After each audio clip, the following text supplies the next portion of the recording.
senhores cavalheiros, senhoras damas, Pac-Man Master 9 mais uma vez. E senhores, hoje eu vos trago o nono vídeo de número 9 da nossa série sobre Roma. E o título desse vídeo é Morte e Filosofia. Uma das questões que eu vou abordar aqui é que muitos dos problemas humanos que eram levados pela filosofia, até numa concepção social, vamos dizer assim, as pessoas se relacionavam com determinados problemas através da filosofia. Quando, depois do segundo século, em Roma, os problemas que eram tratados pela filosofia começam a ser tratados pelo cristianismo, pela religião. Mas as pessoas, talvez alguns de vocês se perguntem, antes de existir cristianismo no perímetro do Mediterrâneo, como essas pessoas tratavam essas questões com relação à morte, com a razão do porquê nós estamos aqui. Antes de existir religião, como as pessoas tratavam isso? Quem eram as pessoas que conversavam sobre esses assuntos? Da onde vinham os conselhos? E tudo isso, senhores, isso vinha da filosofia. Filosofia era o que geria as ações das pessoas, pelo menos das pessoas que tinham um certo nível de cultura. Nós vamos ver aqui que existe a figura do filósofo e tal. Nós vamos entender o que ele faz, o que ele representa em Roma. Tá, ok. Muda um pouco da Grécia Antiga para o Império Romano, mas eu não acredito que seja tão diferente assim. Senhores, então, primeiro ponto aqui, filosofia e religião. As questões humanas, elas são tratadas pela filosofia. E o que você tem é espécies de grupos filosóficos. Eu não gosto de usar a palavra seita, mas poderia ser uma confraria, vamos dizer assim. E acho que as mais conhecidas é o epicurismo e o estoicismo. E as pessoas elas pautam suas ações através do estoicismo e do epicurismo, principalmente. Isso antes do cristianismo aparecer. E eu dou um exemplo, isso não ocorreu só em Roma, isso não ocorreu só no Império Romano. Dou o exemplo da China, em que você tinha o confucionismo e o taoísmo. São filosofias, não são religiões. Então, a classe, os nobres chineses, na China antiga, eles geriam suas ações através dos ensinamentos do confucionismo, do taoísmo. São filosofias. E o romano antigo, antes do cristianismo, ele faz a mesma coisa. Ele pauta as suas ações por filosofia, não por religião. E, senhores, uma coisa que é interessante é que religião no Império Romano nunca foi uma questão de coerção. Religião é totalmente livre. Eu falei aqui, existe um papel importantíssimo das confrarias, que as confrarias são grupos que se reúnem nas tavernas. Eu disse isso aqui no último vídeo, que eles enterram eles tomam conta dos velórios dos seus membros. Existem milhares e milhares, ok? Elas se reúnem publicamente. Os políticos, os imperadores, de certa forma, têm até certo medo, porque são grupos que têm certa representatividade política. Não chega a ser a ideia que nós temos hoje de sindicato. Ok? Não são sindicatos. Essas confrarias, elas se reúnem geralmente para louvar algum deus. Eu disse aqui que a figura, a divindade mais popular no Império Romano é Baco. Baco é o que nós encontramos, mais representações são sobre ele. Mas essas confrarias, elas podem ser filosóficas também. Tá, ok? Eles se reúnem publicamente, eles comem juntos, eles fazem banquetes. Isso é extremamente popular em Roma. E essas confrarias, muitas vezes, essas pessoas elas se reúnem dentro para discutir determinadas questões filosóficas. Então, você tem o grupo dos estoicos, dos epicuristas, e por aí vai. Tá ok. Mas eu acho que não seria você dizer que isso aí são seitas. Eu não colocaria dessa forma. Talvez alguns cristãos vejam, mas não é. A palavra para mim que mais se aproxima são confrarias. Tá ok. E por que a religião é totalmente livre em Roma antiga? Porque os romanos entendiam que os mesmos deuses eles tinham diferentes nomes. E eles sempre relacionam divindades, deuses, com astronomia, com astrologia, planetas. E você tem nomes diferentes em povos diferentes. Mas o romano ele entende que são os mesmos deuses. Tá ok. Ele entende que só os mesmos deuses, as mesmas divindades, elas têm nomes diferentes nos diferentes povos. E é por isso que a religião, antes do cristianismo, ela nunca foi imposta.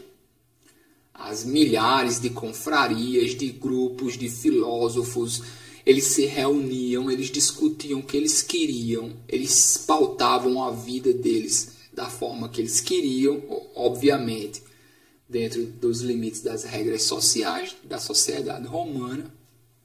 Mas nenhum tipo de credo ou dogma nunca foi imposto antes do cristianismo. O romano antigo ele vê os deuses como divindades que elas têm defeitos também. A ideia de que deuses são entidades perfeitas, isso nunca fez parte. Os deuses, de acordo com os romanos, eles erram também. E muitas vezes eles têm até sentimentos humanos. É muito diferente da racionalidade, da abstração aplicada em uma religião posterior.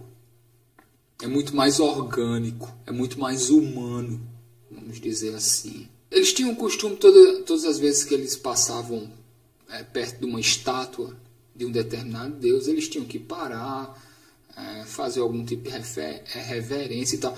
É literalmente como se uma pessoa estivesse ali. E aquela pessoa, aquele Deus, ele também sente raiva, ele também sente inveja, ele também corre atrás do que ele quer, ele briga com outros deuses. Uma visão totalmente diferente da que nós tivemos depois, como um Deus certo e absoluto. Os deuses, de acordo com os romanos antigos, eles também têm problemas. Eles também sofrem. E é por isso que talvez eles tivessem uma conexão mais íntima com eles, com o sentimento humano em si. O sentimento humano posto em uma forma de divindade. Os romanos eles têm um sistema de patronato que gere a vida pública. Esse sistema de patronato ele existe com os deuses também. Os deuses eles são como patronos, tá ok? Então você tem uma relação servil com eles. Engraçado, porque nós temos esse costume, os senhores já viram aí, alguém vai beber e joga algumas gotas no chão, dizendo isso aqui é para o santo. Vocês já viram isso aí? Isso aqui, o santo, dado o santo. Isso é um costume romano. Porque tinha o altar doméstico, toda a casa de cidadãos livres, que eram bem poucos, isso aqui que eu chamo os notáveis e os nobres. Eles têm altares em casa, dentro de casa. E eles colocavam algumas gotas antes de beber lá no altar, chamar libatio. Talvez venha a palavra libação depois.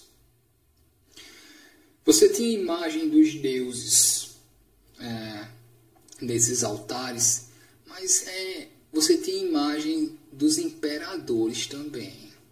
Engraçado que os romanos eles nunca abandonam o publicismo e a política. Depois nós tivemos o costume de ter a imagem do Papa. Vocês veem em alguns altares até hoje, que você tem lá uma foto do Papa. Porque antes de você ter imagens dos papas em altares, você tinha imagem dos imperadores romanos. Você tinha os deuses lá e você tinha imagens dos imperadores. Talvez seja por isso que nós encontramos tantas estátuas pequenas de imperadores. Talvez essas estátuas pequenas, essas estatuetas, elas servissem para ser colocadas no altar. E depois, quando o cristianismo assumiu, isso foi trocado pela imagem do Papa. Tá, okay? As pessoas começaram a ter a imagem do Papa nos altares. Até hoje isso ainda ocorre. Senhores, eles não se preocupam com a imortalidade da alma. Não no sentido como nós nos preocupamos. Porque, como eu digo mais uma vez, é uma visão filosófica. Eles acreditam que existe uma providência, mas ao mesmo tempo, por mais paradoxal que possa ser, eles também acreditam que existe acaso e fatalidade. Então, o romano antigo, ele não se preocupa muito com a vida após a morte. Tá ok. Isso só veio depois.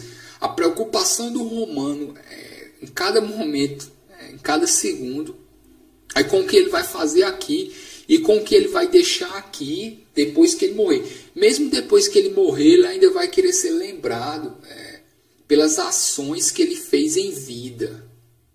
Eu falei isso aqui em vídeos anteriores. É diferente de determinadas civilizações em que as pessoas se preocupam com a vida além da morte. Os romanos antigos, eles não se preocupam. Eles não se preocupam com o que vai ocorrer depois. Eles acreditavam numa espécie de sono eterno. Mas eles não pensavam que essa ação que eu vou fazer agora vai me fazer sofrer ou ter prazer depois que eu morrer. Eles não pensavam assim. Tá ok. Senhores, as oferendas geralmente ocorriam do dia 13 ao dia 21 de fevereiro.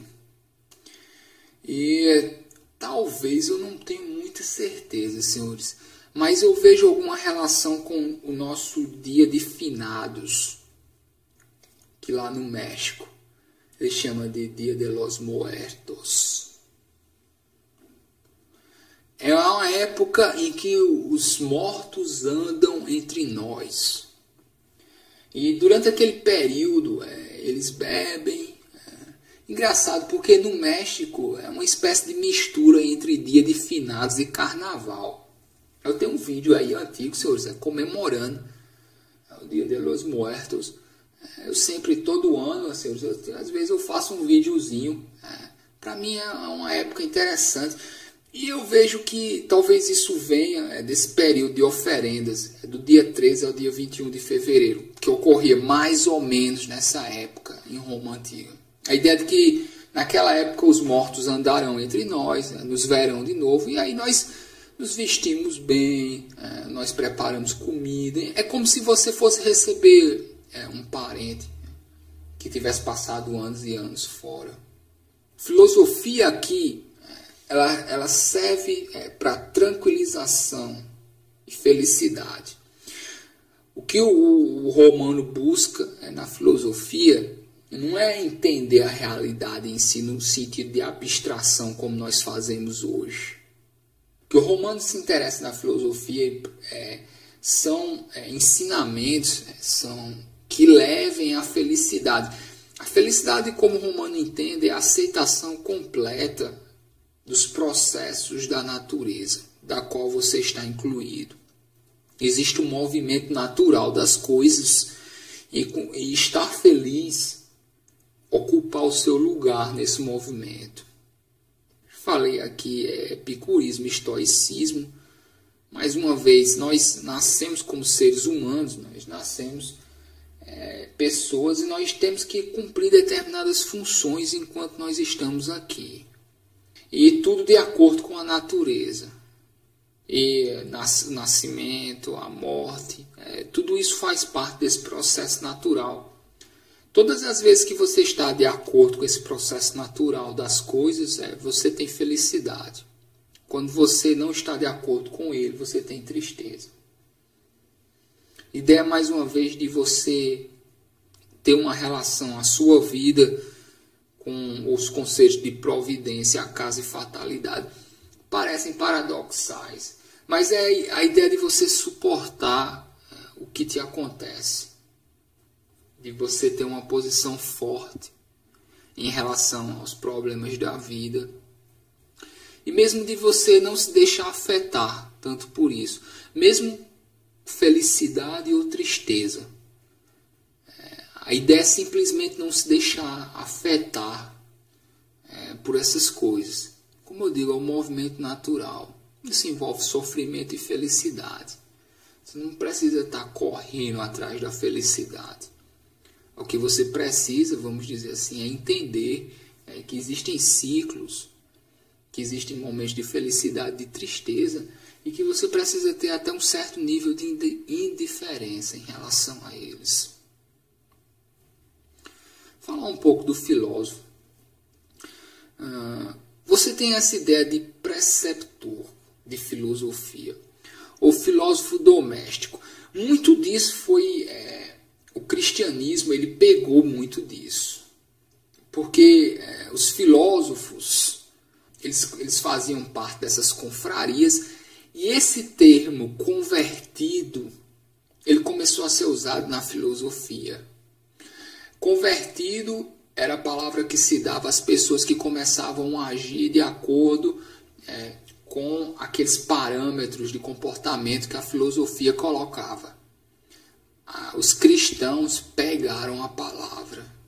Os filósofos, que eles se preocupavam em demonstrar uma imagem de austeridade. As pessoas que se convertiam às confrarias, pelo menos as confrarias que eram fundadas com a ideia de disseminar determinado pensamento filosófico, que os cristãos vão chamar de seitas, ok? Mas essa palavra, para mim, ela não faz sentido, porque essa palavra é muito pejorativa. A ideia de seita é uma imagem totalmente pejorativa que os cristãos tiveram. Muitas das coisas que eles mesmos copiavam. Eles copiaram muitos dos processos de passagem de conhecimento. Porque esse intelectual, esse filósofo, esse clérigo, que depois se tornará religioso, essas pessoas têm um determinado comportamento de mais ou menos ser o que seria depois os líderes religiosos. Você tem mesmo essas palavras conversão, dogma e heresia. Se eu perguntar a você de onde vêm essas palavras, você vai dizer que conversão, dogma e heresia são conceitos religiosos. Não, são conceitos que foram assimilados pela religião. Porque conversão, dogma e heresia são palavras que eram usadas dentro dos círculos dos filósofos antes do cristianismo. E os cristãos pegaram isso porque eles eram romanos, não porque eles eram cristãos. Dá para entender?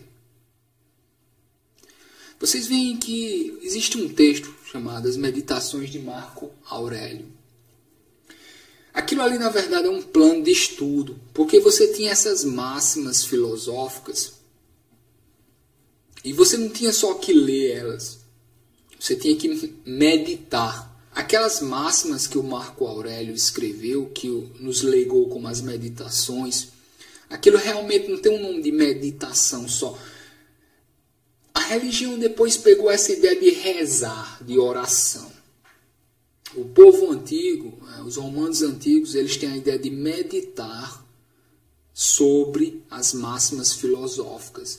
Então você tem esses conselhos que a filosofia coloca para as pessoas e você medita sobre ele. Mas a ideia de meditação, ela é totalmente diferente da ideia de oração, de reza. Vocês entendem mais? É mais uma espécie de estudo com relação à sua intimidade. Você está meditando sobre aquilo. Então é possível que o que o Marco Aurélio fez, escrevendo essas meditações, é possível que muitos nobres, Muitas pessoas que se envolviam com as confrarias, com os filósofos, elas fizessem a mesma coisa. Elas reuniam essas máximas filosóficas e elas meditavam sobre elas. Isso depois veio a ser substituído pela oração na religião. Tá ok? Senhores, os filósofos, eles tinham o que chamar de conferências públicas, não todos eles. Isso foi imitado por São Paulo, mais uma vez, coisa que os cristãos pegaram dos costumes dos romanos. Filósofos conhecidos, era costume que eles dessem pequenas conferências públicas quando eles chegassem em determinadas cidades. Porque você tem um filósofo doméstico, que é aquele filósofo que ele tem a proteção de algum patrono. E ele serve aquele patrono, auxiliando ele como se fosse uma espécie de conselheiro. Mas o que nós sabemos é que além dessa atividade doméstica dos filósofos, eles também tinham essas conferências públicas, que depois os cristãos vieram a fazer a mesma coisa. Quando chegava em um bispo, depois isso vocês vão ver mais à frente, em uma determinada cidade, ele dava essas conferências públicas. Os filósofos começaram a fazer isso. Tá ok. Outra coisa que eu quero colocar aqui é o seguinte. A ideia do suicídio. Porque em Roma Antiga é perfeitamente normal que o suicídio é visto como um ato de liberdade. Senhores se suicidam. Engraçado porque depois a religião ela vai proibir isso, porque não por causa de uma questão humana, não tem nada a ver com isso. A religião ela vai proibir o suicídio porque ela entende que o sofrimento é algo necessário. Então você não vai se suicidar para você continuar sofrendo. A ideia da religião é essa. Porque sofrimento é expiação dos pecados. De acordo com o que eles dizem. Então, ok. Todos os pais da Igreja Católica. Eles, aliás, eles se tornam, depois do 2º século, entrando na Idade Média, eles se tornam bem fanáticos com essa ideia de sofrimento e de expiação dos pecados. Vai formar a mente medieval, a mentalidade do medievo. Senhores, eu acredito que esse 9º vídeo aqui, a partir do próximo vídeo, o 10º vídeo, nós vamos começar uma época diferente. Por quê? Que eu vou chamar de Antiguidade Tardia. Esses 9 vídeos até agora, eu falei de Roma Antiga, quase de uma forma antropológica. Mas nós veremos que a partir do 2º século, senhores, eu diria mais precisamente a partir do ano 100. A partir do ano 100 as coisas começam a mudar. Que nós vemos crises no Império. E o comportamento romano que eu passei até agora, ele seria o que eu qualificaria como um comportamento orgânico, vamos dizer assim. A sociedade romana, em sua forma primordial. A partir do ano 100, mais ou menos, para ser mais específico, essa sociedade começa a se modificar. E chegando ao ano 200, ela já é outra. E nós chamaremos essa outra sociedade de Antiguidade Tardia. E depois nós veremos o começo do cristianismo. Então, senhores, já vão 9 vídeos aí. Eu acredito já acho quase mais de 4 horas, senhores, de falatório. Vem o próximo vídeo, mas aqui acaba a primeira fase, em que até aqui eu falei de Roma Antiga, e a partir do próximo vídeo, do 10º vídeo, nós vamos começar a abordar a Antiguidade Tardia. Nós vamos abordar quando o Império Romano começa a se modificar. Uma nova forma de patronato irá aparecer. Uma nova forma, um novo tipo de cliente e patrono aparecerá. E esses patronos e clientes, eles se relacionarão através da esmola, da Caritas, uma nova forma de patronato trazida pelo cristianismo, que modificou totalmente a sociedade. Tá ok? Então, senhores, isso fica para o próximo vídeo. Eu encerro aqui a primeira fase, vamos dizer assim. E a partir do próximo nós teremos a Antiguidade Tardia. Senhores, lembrem de curtir a página no Facebook. Tem links aí embaixo. Tem um link do meu canal pessoal também. Eu faço meus vídeos sem edição, só conversando. Alguns de vocês mandam questões para mim. Eu respondo, mas eu não posso responder na hora, tá ok? Podem escrever à vontade para mim. Podem postar lá na página também, sem problema algum, tá ok? Agora eu só vou respondendo devagar, porque eu não posso responder na hora, tá ok, galera? Mas eu vou tentar responder todo mundo. Então, senhores, está aqui, estão os links aí embaixo. Eu vou embora. Eu acredito que já falei demais por hoje. Senhores cavalheiros, senhoras damas, se cuidem.